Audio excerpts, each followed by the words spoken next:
C'est pourquoi la parole dit, lequel d'entre vous veut est intelligent ou sage?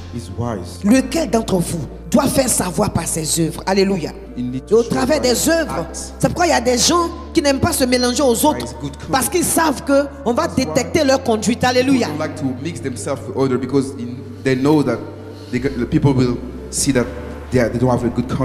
Alors que c'est en te frottant que tu peux acquérir beaucoup de choses. Alléluia.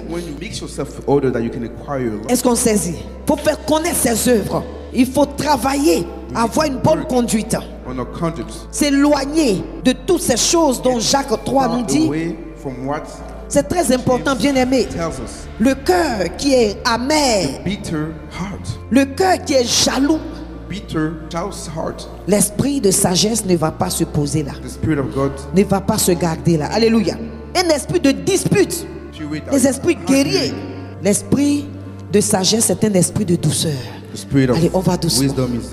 Du calme, du calme, du calme, du calme. Allez, on reste calme. C'est pourquoi nous devons buter les disputes. Il y a des gens qui ont des esprits de querelle.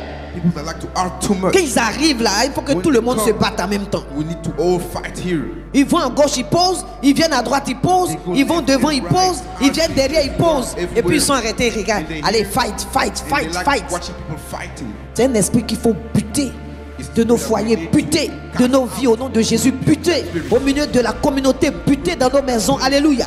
Au nom de Jésus. Est-ce qu'on a compris? Un esprit de douceur. La sagesse est douce. Il faut répéter cela. Elle n'est pas querelleuse. Amen.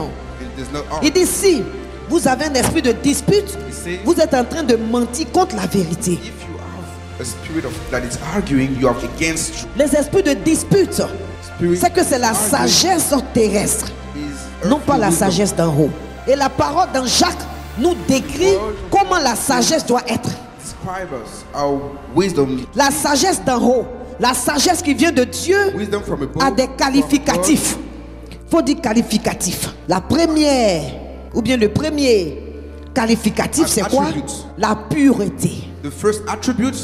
La pureté. Il ne faut pas avoir des desseins cachés dans son cœur. L'hypocrisie, alléluia. Tout ça, il a décrit ici. La première chose, c'est la pureté. Il faut être pur. Il dit ensuite, il faut être pacifique. Lorsqu'on dit que quelqu'un est pacifique, la personne n'aime pas les palabres. Alléluia. Après, il faut être modéré. Modéré. Et il faut être conciliant. Vous voyez, plein de miséricorde, tolérant, pardonné. Alléluia. Et de bons fruits, pas de mauvais fruits.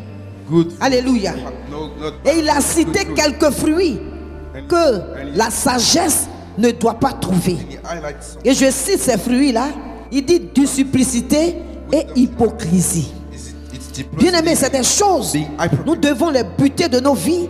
Nous devons les buter au milieu de nos ministères. Alléluia. Nous devons les chasser au milieu de l'église de Dieu. Alléluia. La duplicité.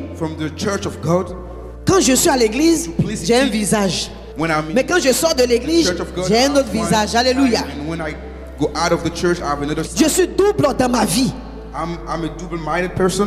On peut dire, ah, l'homme ne me voit pas, mais Dieu me voit. Alléluia. Je suis double. Et il a parlé de hypocrisie. La sagesse n'aime pas ces choses. Si tu veux être sage, tu veux voir des résultats palpables, concrets de la parole de Dieu manifestée, qui est la sagesse, il faut quitter l'hypocrisie. Il y a des gens qui te voient là dans son dehors, mais c'est eux qui vont aller te massacrer derrière. Ils vont aller t'écraser comme ça. Alléluia. Donc arrêtons toutes ces choses. Que la sagesse de Dieu, son esprit d'abondance, de connaissance, on lit la parole. Souvent même tu passes ton temps, bien aimé, à écouter tous les enseignements du monde. Tu connais tous les hommes de Dieu, en commençant par l'Afrique, en tombant par l'Europe, les États-Unis, l'Asie. Tu connais tous les hommes de Dieu. Tu connais tous les enseignements. Mais qu'est-ce qui fait que ta vie ne change pas? Changeons notre manière. C'est la manière maintenant de faire les choses qui fait la différence. Alléluia. Tu peux connaître, mais la sagesse est dans la pratique. C'est dans la pratique. C'est tes œuvres. Ce qui sort de ta bouche. Ta conduite envers les uns les autres. Ta conduite envers ta femme. Ta conduite envers ton mari. Ta conduite envers tes enfants. Ta conduite envers ton boss. Envers tes coworkers. C'est ça la sagesse. Avec les employés. That's wisdom. C'est là qu'on va voir la sagesse. Where we see wisdom.